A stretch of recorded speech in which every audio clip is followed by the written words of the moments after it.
طيب السائل بيسأل قال: فضيلة الشيخ أبد الله في عمركم وزادكم بسطة في العلم وحفظكم الله من كل سوء، جزاك الله خير، امين جميعا.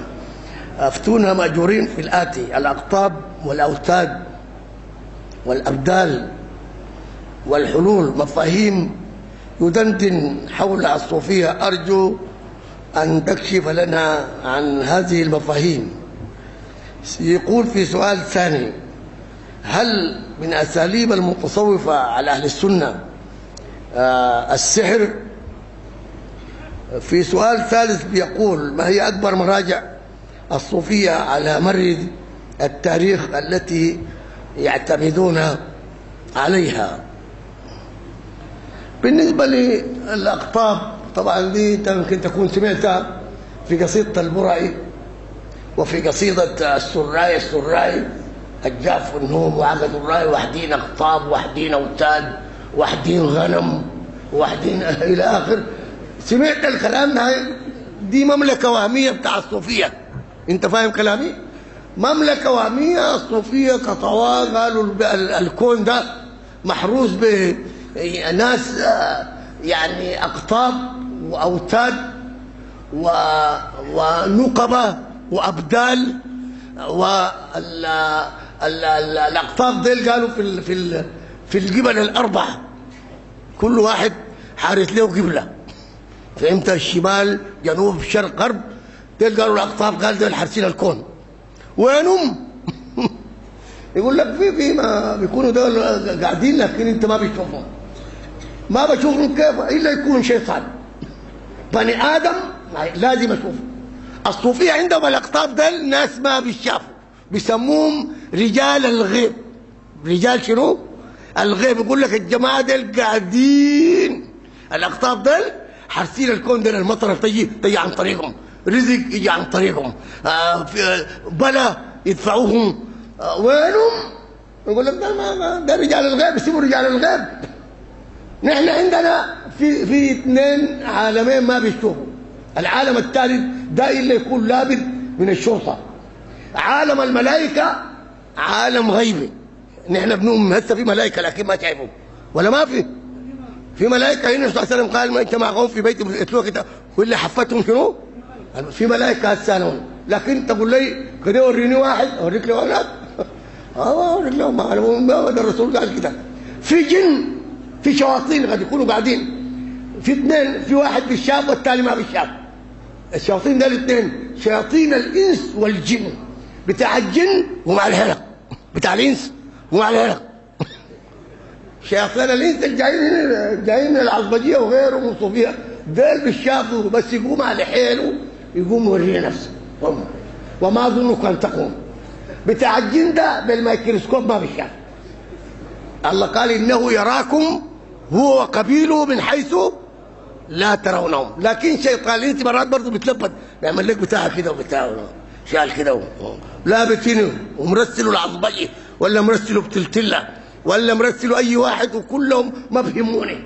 انا مهم تجيني انجمك بس، تجي هنا تاخذ بسطونه بس، ومحل ما ده انت مشتغل باللسان ده ساي ما بعمل لك حاجه. تموت كبد بس ما عندك حاجه. عندك شيء؟ اديك الميكروفون تتكلم تصل الامه دي عشان تملك الناقصه، يبقى ما عندك شيء. يبقى بيقول البرعي: الا يا رجال الغيب، ده في الدوام بتاعه، ده الاقطاب، انتم حصوننا، انتم محصنيننا، فما زال مسبولا على الناس ستركم، اذا شئتم شاء الاله وانتم تشاءون ما شاء الله لله دركم. شرك على مستوى عالي. البيت ده في الديوان رياض الجنه بتاع البرعي، انت قريته؟ حتى لما يتكلموا عن البرعي قاعد يقولوا ما لك يا حلال ويا حلالك انت ما عارف حاجه يا ابني، ما عارف الحاصل. والله انت ما عارف حاجه، انت ما قريت حاجه ولا عارف الشغلانه، انت دول مسكين ساكت واحسن تجي اشرح لك الحاصل. الا الكتاب قاعد اشتريته من السوق وان شاء الله في ما تنفعون واطلعوا تنفعون. الا يا رجال الغيب، ديل الاقطاب عند الصوفيه. رجال الغيب دل يعني الاقطاب والبدلاء. يموت واحد من الاقطاب يجيبوا من الابدال، يموت ذاك البدلاء في كم واحد ثاني بدلاء. انت مت انت ذاتك دفنك منو ذاته يخط بدر. الا يا رجال الغيب انتم حصوننا فما زال، ده كلام البرع بالحرف الواحد، مسبولا على الناس ستركم. قال انتم ما بتشافوا للناس، ونحن والله لا تكون جن لكن بتشاف.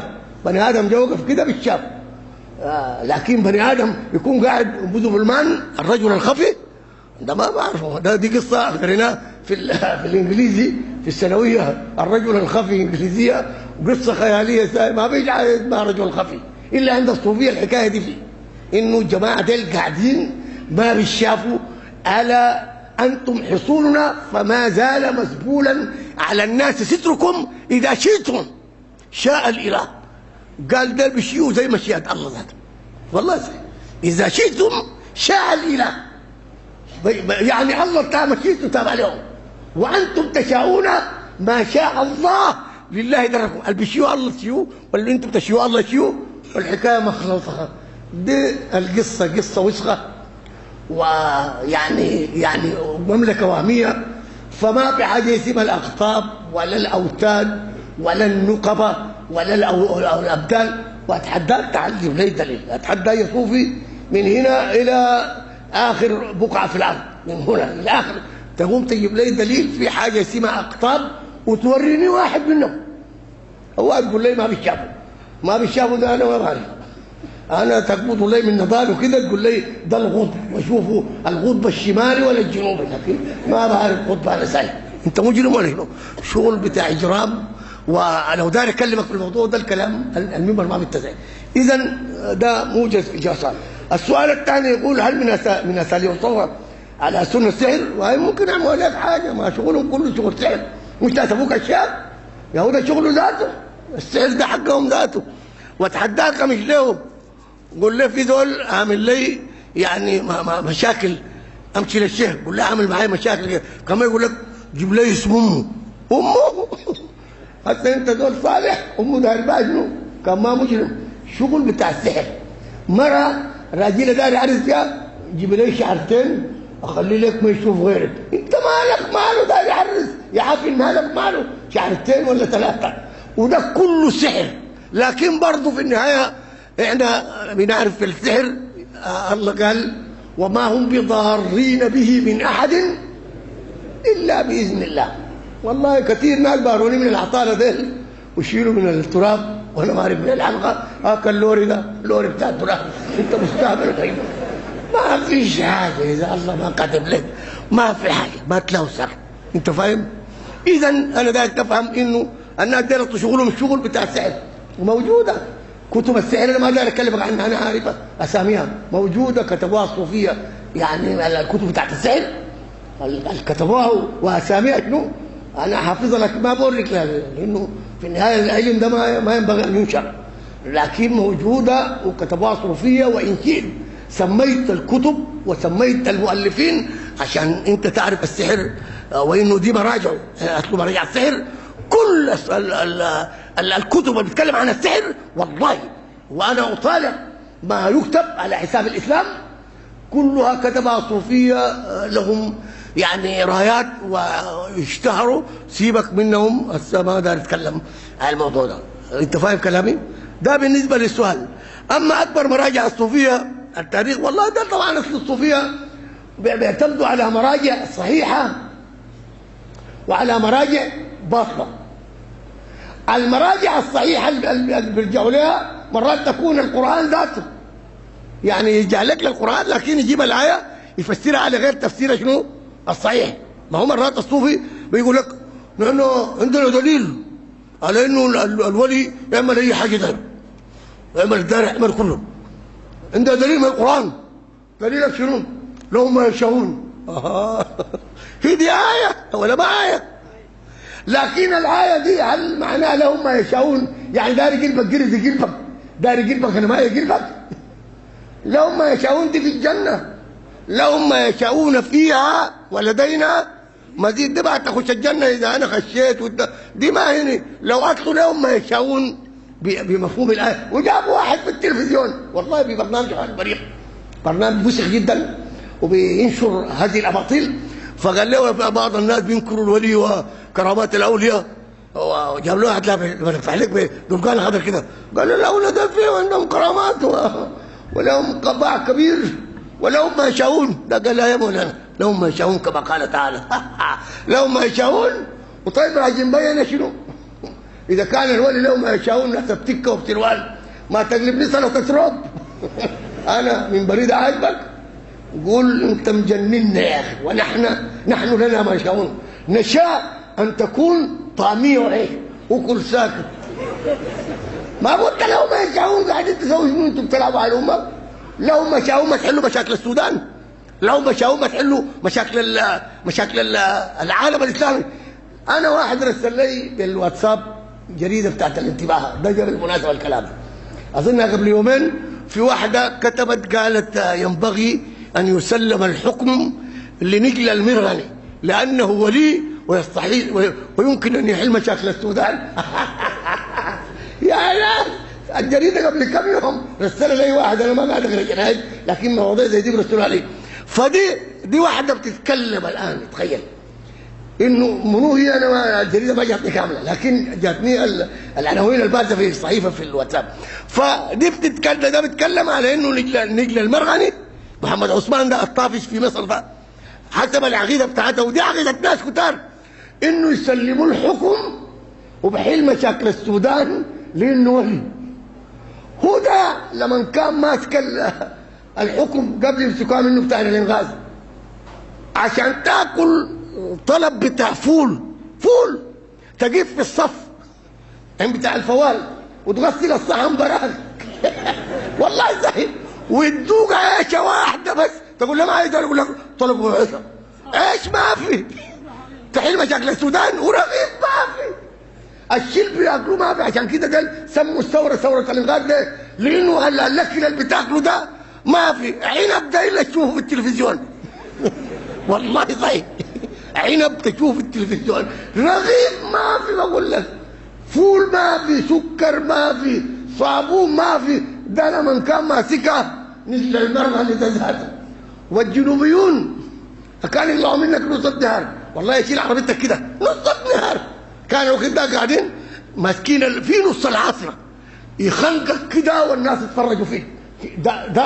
وده قاعد وده طالع كل يوم في التلفزيون خانقنا رقبته كده وبجلابيه مقلوبه ذاك بعديه بني وطني وهلم جره يجرك التمساح يوديك البحر هلم جره كلهم شفات ذاك. نجل المرغني شنو بيحل السودان يا الله يهديك. هو ده كان متعاون مع جون قرن ولا ما قريت التاريخ، انا رديت عليه هنا في المحل ده، الجريده جبتها في المحل انه اخر شيء قبل اتفاقيه السلام كان معاه جون قرن وده نجل المرغني البحيل قال ده ولي ده متعاون مع دول شيوعي ونصراني وعدو للاسلام، ده متعاون معاه عشان يجوا يستلموا البلد دي، ده يحل مشاكل السودان. على كل حال انا ذكرت هذا الكلام بمناسبته عشان تفهم انه البلد دي جايطه، وانه العقيده لما تكون ما في عقيده معناه دين ما في.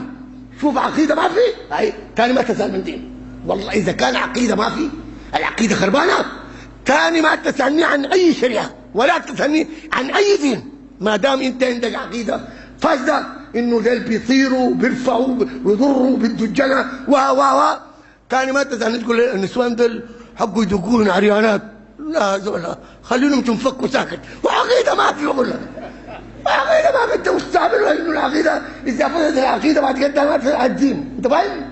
ما تسال عن الخمر، ما تسال عن الميسر اذا ضاعت العقيده، لانه ليس بعد الكفر ذنب، ليس بعد الشرك ذنب، انت فاهم؟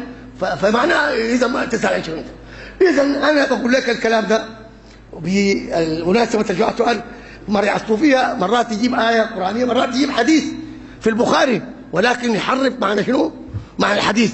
وثاني عندهم كتبهم الخاصة اللي هي كتب الغزالي وكتب أبو نعيم، فهمت؟ وكتبهم القديمة بتاعت السبكي في الشبهات، وكتب الحلاج الطواصين، وكتب ابن عربي فصوص الحكم، وغيرها من كتبهم، وبالبلاد والكتب الجديده روايح البرعي وكتب المكاشف، الكتب دي كلها ما كل زول بيقرا للشيخ بتاعه مش كده، واي شيخ عنده مؤلفات، فيبقى هو بيرجع للكتب دي في نهايه رمضان. فده الجواب على السؤال. في اسئله ثانيه بنجيها ان شاء الله في الاسبوع القادم اذا مد الله في الاجال. صلى اللهم على محمد وآله وصحبه.